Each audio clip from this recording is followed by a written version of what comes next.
This is Unit 8 in the 10 review videos that you will be watching, hopefully, to prepare for the AP test, in which we talk about what it means to be a modern society. So, this unit is a little funky compared to the others. I think the theme of modernity is a little bit looser, more abstract than a lot of the other themes that we looked at this year. And this unit should be thought of as happening sort of side by side along with the industrialization unit and the second half of the imperialism unit, where we looked at European imperialism into Asia, Africa, South America, all of that. So, we're going to be looking at, in this unit more specifically, some of the political transformations that accompanied imperialism and industrialization, both in Europe, and then how those new types of government and new forms of political organization were either adopted or not adopted by other parts of the world. So the first reading and the first history lab are about changes more or less focused in Europe. The second reading by Jack Goldstone and History Lab 13 are more about the spread of this stuff elsewhere. And then the final reading, The Industrial Revolution in the Home, is a little bit different, but it looks at another key part of modernization, which I think is the way in which technology has reshaped the lives of people living in modern societies. All right, let's jump in. The first reading, which was really overly complicated, you could say, was called The French Revolution and the Invention of Citizenship. And I think there's maybe three key things that you want to pull away from this reading. The first is that the French Revolution was a shift of power away from the monarchy and towards the bourgeoisie. If you remember the last unit, it talks about how the bourgeoisie is essentially a new class, societal class of people that has never existed before in history. With the advent of industrialization, you suddenly have people who own the means of production. Those people are the bourgeoisie, and they become quite wealthy, but there's no automatic place for them in society. They're running their factories, but they also feel like they should have a real political say. So the French Revolution is in some ways a bourgeois revolution in that it moves power from the old types of government in Europe, such as kings and queens, and moves it towards these democratic systems that have been set up by the bourgeoisie, in part to give people equal rights, but in another way to strengthen their own power and to give them a place at the top of the social structure. That also means, however, that the equal rights that the bourgeoisie want have to be applied to everyone. So as a democratic revolution, it gets rid of this old system of privilege whereby the nobility had privilege that was written into the legal code that gave them a higher social standing than peasants. And that no longer exists, or that is done away with the French Revolution. At least an attempt is made to do this. And the idea is that everyone gets equal treatment under the law. If you imagine way back to Hammurabi's code, you remember the different social classes that were named in that code, and you remember the ways in which the punishments were different for infractions against the law depending on which social class you belong to. That stuff goes away with democratic revolutions. It doesn't mean that enforcements of laws are perfect or that people are actually treated equally, but it at least sets a standard such that people have equal access to the laws and they will be treated as human beings rather as people that belong in certain social classes. The final piece, and maybe the most important piece of this, is that a new thing pops up, a new political entity called the nation state. This is very different from empires, which incorporate all sorts of diverse peoples, ethnic groups, religious groups. We saw way back in Unit 6, History Lab 9 talks about some of the struggles that these empires had with keeping all their diverse subjects happy. Nation states are aiming for something very different, which is a really focused unity around a shared national heritage. To do that, you really need to replace your old system of social structure that puts people into social groupings based upon what they do or their rank. So you have nobility. Here's a good example of it. The nobility in France are way more like the nobility in Germany than they are like the peasants in France. If you're a peasant, your main identity is as a peasant, not as a French peasant, not as a German peasant, but you are a peasant. After the French Revolution, your identity becomes much more that you are a citizen of France. or you are a citizen later of Germany, or you are a citizen of England. And so you have some sort of buy-in to the fact that you live in a nation. And the only way, again, this works is if you go back to number 2 here, is you have to feel like you get equal treatment under the law. There has to be something in it for you, and that thing is that you are protected by the law. So nation building revolutions set up strict national boundaries, and then they identify the people that count as citizens who get fair legal treatment and people who qualify as foreigners who are not members of the nation state. These are all really important because they exist today. This is essentially a style of government that has crept through all sorts of different areas of the world since the French Revolution and is how we think about political units today. We think about nations that have boundaries, we think about citizens and foreigners. These are all really crucial pieces of how politics have worked in the world for the past 200 to 300 years.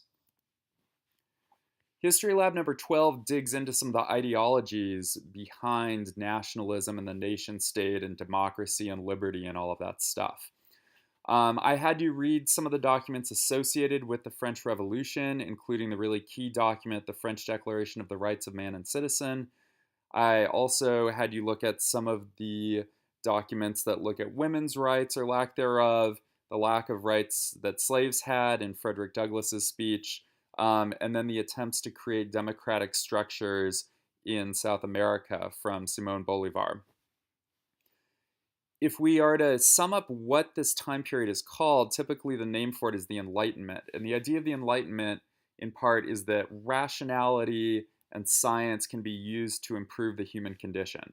That we're not going to be basing our societies upon religion anymore, but we're going to be basing them upon the fact that people are born with human rights, and we are trying to create these utopian, perfect societies by giving everyone the freedoms that they deserve.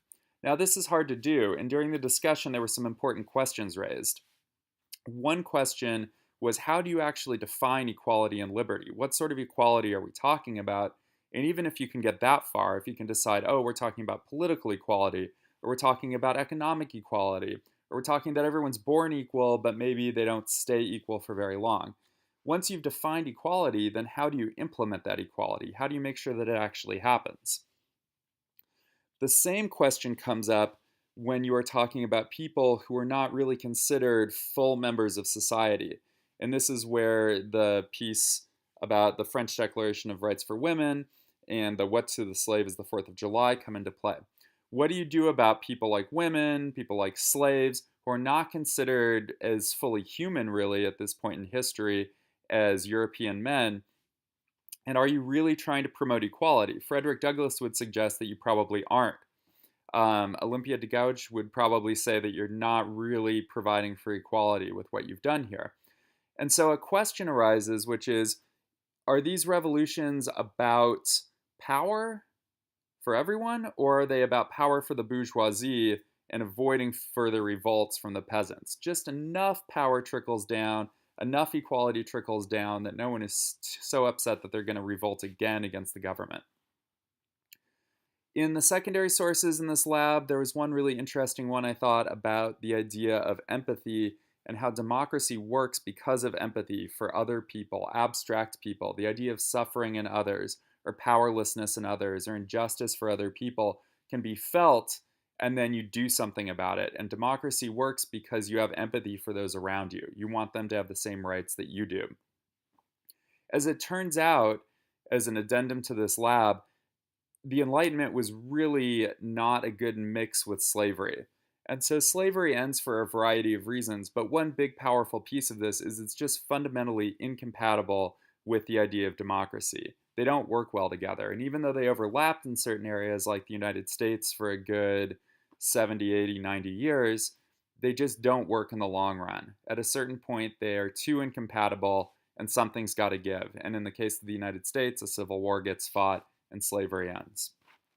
This is also true of a lot of other places in the Americas. Over the course of the 1800s, slavery essentially stops. First, the slave trade is cut off, and then slavery is abolished, sometimes through war, sometimes through paying off slave owners, but it ends during this time period. So this is a really crucial reading, this problem of the early modern world. I recommend going back through it. There's a lot of information in it. It's complicated in some ways, and I think it's easy to have some misunderstandings about it. What I want to clarify first is the early modern period is something that a name that's been given to the time period between about 1500 and 1750, from about the time of Columbus to the Industrial Revolution. The modern world, which comes afterwards, is the period of time that goes from 1800 up until, I don't know, 1914, World War I, somewhere in there, maybe even to now. But the early modern period is the time period before that, the 250 years or so between Columbus and industrialization. So, what Goldstone says in this article essentially is that modern societies have some very definable characteristics. He thinks that modernity can be defined and described. They are secular, which means they are non religious in nature. It doesn't mean that no one is religious, but it means that governments aren't religious. They're capitalist, they are democratic, and they are industrialized. And that essentially sums up the United States. It sums up a lot of Western Europe. It's a fairly Eurocentric argument, but it is what has been kind of pushing at various parts of the globe, spreading its influence over the last couple hundred years. The early modern era, by contrast, is what's supposed to get us to modernity. And what Goldstone says is it doesn't really work because non European societies, and even a lot of societies in Europe, were not progressing neatly towards some idea of modernity during the 1500s, 1600s, 1700s.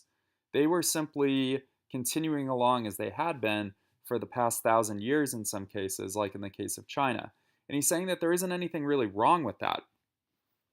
He argues that instead of calling these societies early modern, you should call them advanced organic societies. Organic because they're essentially growing their own food, its focus is still around agriculture. They're advanced due to how complex these societies are.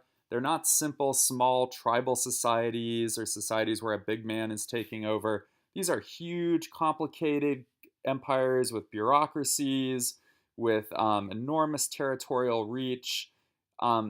With ideologies that are used to help control people, but they are not industrializing. There's nothing about them that suggests, oh, in 100 years they would have also industrialized on their own. Goldstone suggests in this article that Europe, Britain in particular, is the first one to industrialize, is the weird outlier here. If we're talking about modernity, it is a strange thing that it happened. It is odd that Britain industrialized. There was some good luck there. We talked about this in the last unit, how Britain had tons of coal supplies nearby, and there was the right feedback loop that got the steam engine going, and it took off from there. But that there's no reason to think of what Britain did as particularly natural. That's sort of the exception. Everything else that was going on, these advanced organic societies that have been going on for years and years and years, were the natural ones. And it shouldn't be terribly surprising to us either that those societies were resilient and actually resisted revolution and rebellion for a long time.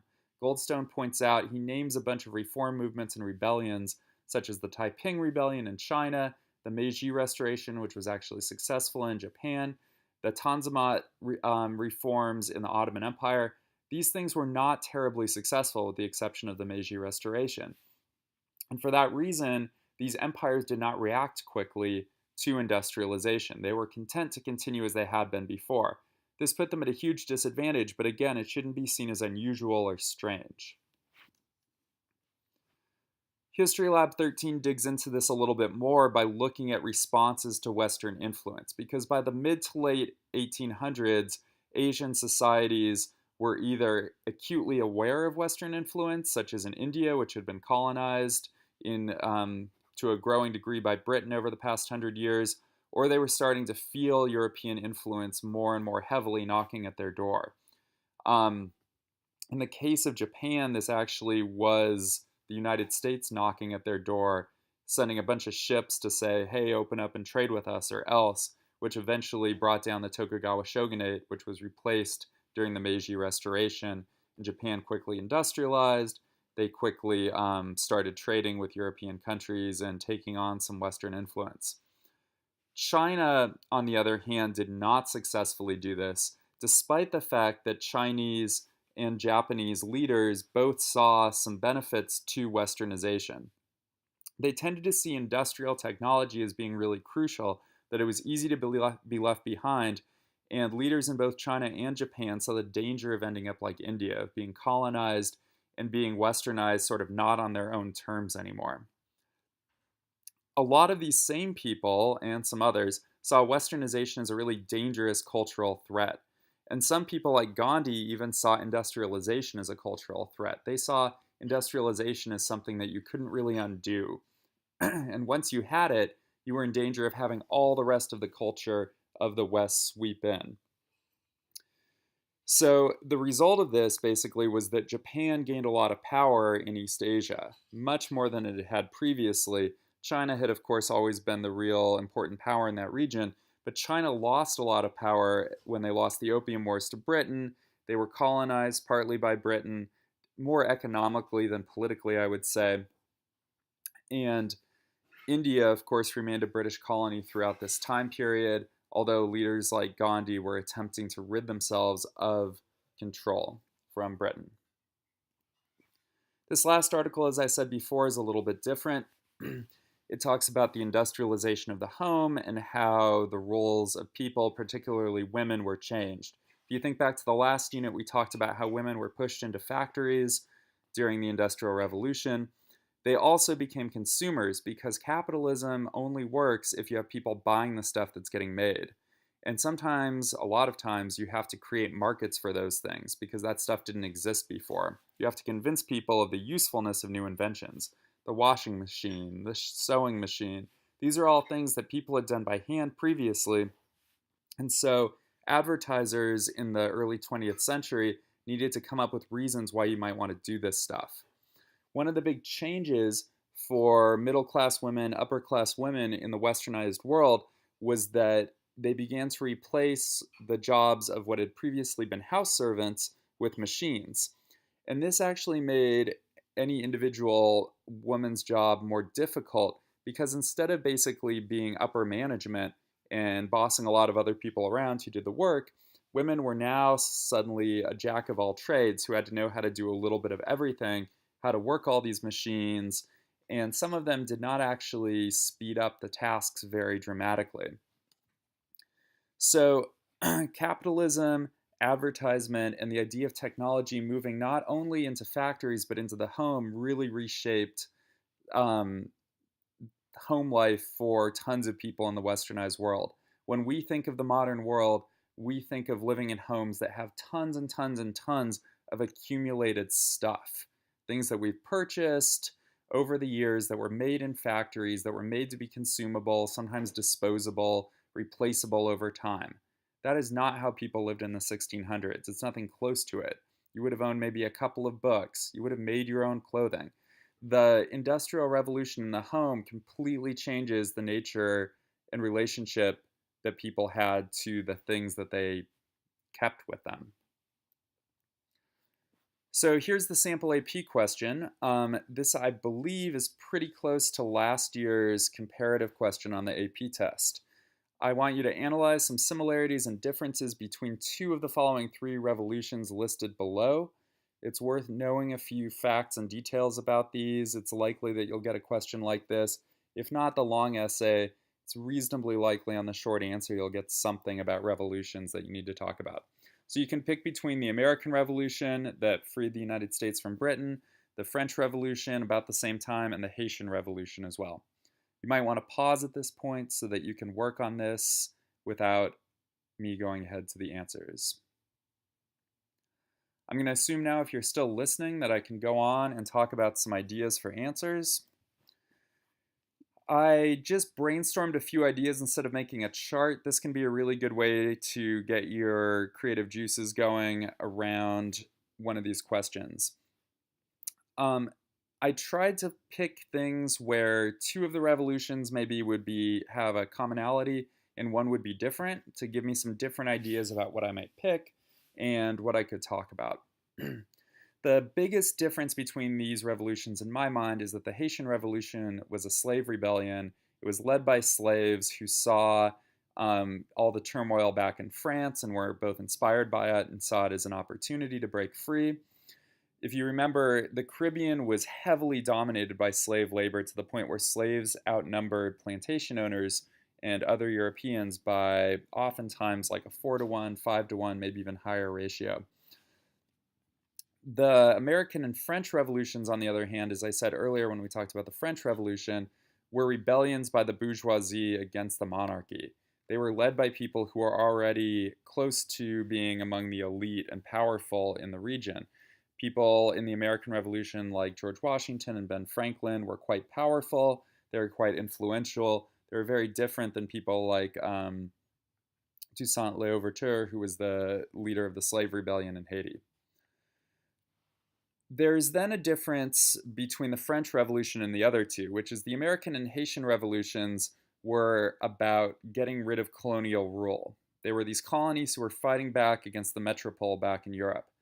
The French Revolution was really different and in some ways was more challenging to do because instead of having this ocean separating you from this home country that you were eager to break free from, the French Revolution was about overthrowing the monarchy at home, getting rid of the king that lived basically right there in the capital and replacing him with something else. And so the French Revolution in some ways had to be more radical. And it indeed was radicalized in a way that the American Revolution never quite was. The American Revolution ended with a fairly stable, it took some working out, Articles of Confederation and all that, but a fairly stable democracy led by the bourgeoisie who had been influential prior to the revolution. The French Revolution ended up killing the royal family, having all sorts of deaths during the terror, and then ending with Napoleon seizing power. So it was both radicalized and sort of a failure in some ways to implement the democratic ideals that it espoused at the beginning. As a final point, if you're really struggling for similarities, I think you can say that all three were motivated by these Enlightenment ideas. They were all about political rights, equality, liberty, the idea that you should be free as a human being in a way that was not an idea or an ideology motivating people prior to some of these revolutions. I put down a sample thesis below comparing the American Revolution and the Haitian Revolution. You could obviously pick any of those. I hope this video was helpful, and stay tuned for the last two videos about the 20th century.